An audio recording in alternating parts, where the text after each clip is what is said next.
Mari kita lanjutkan kuliah kita dengan memasuki bab voltametri.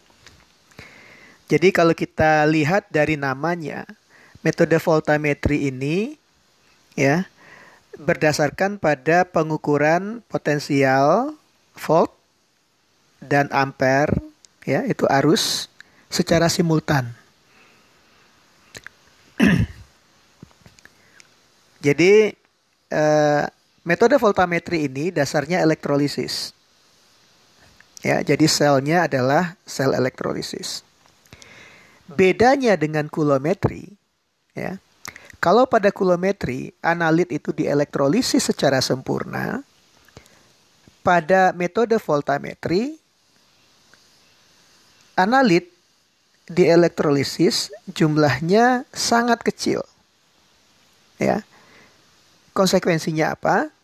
Konsekuensinya selama proses pengukuran praktis konsentrasi dari analit di dalam larutan itu tidak berubah. Ya. Jadi itu bedanya. Kalau pada kulometri 99,99% mengalami elektrolisis, kalau pada voltametri mungkin cuma 0,0 sekian persen. Ya. Nah, pada metode ini potensial elektroda kerja itu kita ubah. Ya, jadi potensial elektroda kerja kita ubah-ubah selama pengukuran. Kemudian arus yang dihasilkan pada elektroda kerja itu kita plot atau kita gambarkan terhadap potensial yang diberikan. Jadi potensial elektroda kerja dirubah, arus yang timbul pada elektroda kerja kita ukur, dan kemudian kita buat kurva antara arus yang terbaca dengan potensial yang diberikan. Kurva itu kita sebut dengan voltamogram. Ya, kalau Anda sudah pernah belajar kromatografi, kurvanya disebut dengan kromatogram. Bentuk voltamogram itu bermacam-macam. Ya, jadi voltamogram itu adalah kurva antara arus dan potensial. Potensial saya lambangkan dengan E. Bentuknya bisa begini. Ya. Atau bisa bentuknya berbeda antara arus dengan potensial. Bentuknya bisa begini. Oke. Atau bisa seperti ini. Ya.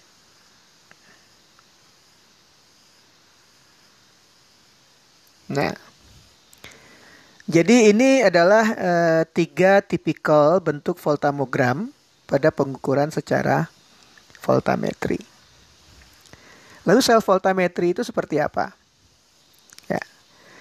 Pada pengukuran voltametri modern, kita menggunakan 3 elektroda. Ya.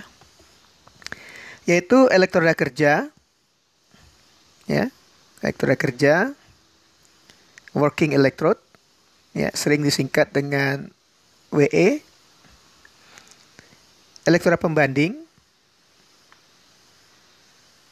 RE. Ya, Anda masih ingat pada kuliah potensiometri, elektroda pembanding adalah elektroda yang potensialnya selalu tetap. Ya. Sekarang kita punya satu elektroda ekstra yang tidak ada pada metode yang sudah kita bahas sebelumnya, yaitu auxiliary electrode, AE. Saya sering menerjemahkan auxiliary electrode ini sebagai elektroda pembantu. Ya, elektroda pembantu. Kalau pada kulometri, ya kita punya elektroda kerja dan counter electrode. Ya. Di sini kita punya auxiliary electrode yang saya terjemahkan sebagai elektroda pembantu. Nah, kalau kita gambarkan rangkaian listriknya, ini saya gambarkan lagi di sini gambar selnya, ini larutan analit, ya. Lalu kita masukkan 3 elektroda, yang di tengah ini elektroda kerja, ya, working electrode. Lalu yang di sini elektroda pembanding, ya, ini reference electrodes. Lalu ini elektroda pembantu. Elektroda pembantu itu biasanya adalah logam inert, ya, biasanya platinum, ya, bisa juga emas, ya, karena emas juga logam inert. Nah, sekarang rangkaian listriknya begini. Antara elektroda kerja dengan elektroda pembanding itu kita berikan beda potensial. Ini saya beri tanda panah, artinya potensialnya bisa kita rubah-rubah. Lalu antara elektroda kerja dengan ini elektroda auxiliary itu kita ukur arus yang mengalir. Ya. Jadi kita punya 2 rangkaian listrik, ya. Beda potensial kita berikan antara elektroda kerja dan elektroda pembanding. Jadi karena kita tahu bahwa potensial elektroda pembanding itu nilainya selalu tetap, maka kalau potensial antara kedua elektroda ini kita rubah-rubah, artinya apa? Artinya yang berubah, ya. Artinya yang berubah itu adalah potensial dari elektroda kerja, ya. Seperti itu, ya. Hambatan pada rangkaian antara elektroda kerja dengan elektroda pembanding ini, ya, itu kita buat sebesar mungkin, ya. Sementara hambatan pada rangkaian antara elektroda kerja dengan elektroda auxiliary atau elektroda pembantu itu kita buat sekecil mungkin. Jadi kalau Anda ingat pelajaran tentang listrik di fisika, kalau ada arus listrik misalkan mengalir ke sana, pada percabangan ini, ya, arus listrik itu akan sebagian dipecah ke rangkaian sebelah kanan dan sebagian diteruskan ke rangkaian yang sebelah kiri. Menurut hukum Kirchhoff, ya, kalau hambatan di sebelah kanan ini besar sekali, maka arus yang akan pindah ke rangkaian yang sebelah kanan itu akan kecil sekali. Jadi praktis, seluruh arus listrik yang dihasilkan itu akan mengalir melalui rangkaian yang di sebelah kiri ini. Gitu. Ya. Oke. Nah, mengapa begitu? Ya. Karena kita tidak ingin terjadi reaksi di elektroda kerja. Ya. Jadi kalau arus listrik terlalu besar ke elektroda kerja, maka mungkin saja terjadi reaksi. Misalkan kita menggunakan elektroda Ag-Ag-Cl, ya. Reaksi pada elektroda Ag-Ag-Cl kan seperti ini. Ag, Cl tambah elektron menghasilkan Ag tambah Cl minus.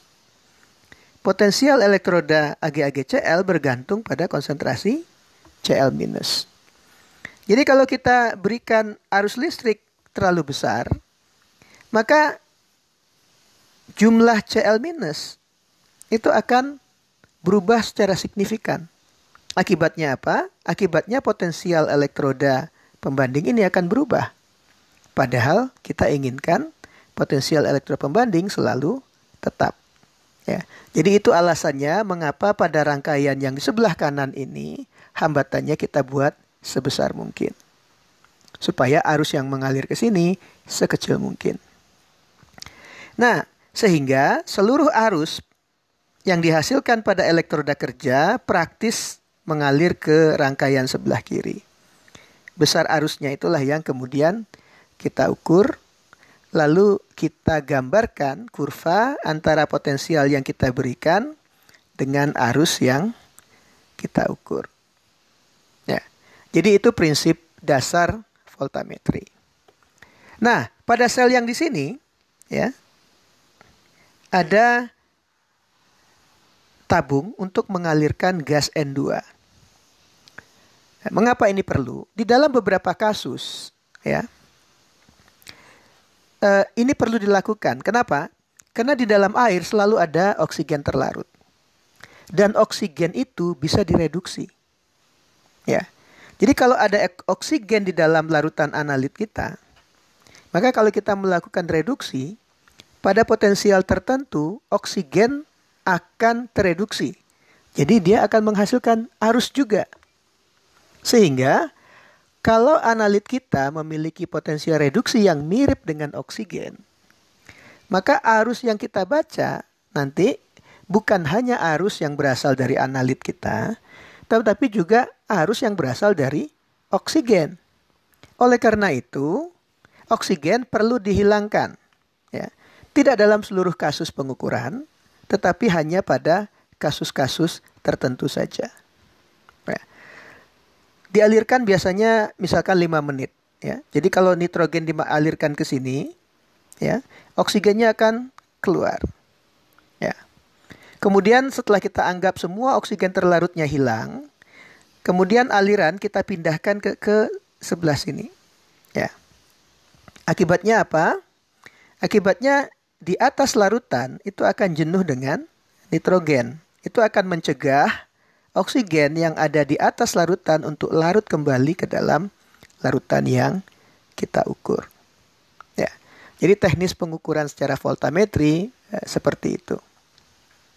Ini adalah prinsip dasar dari voltametri.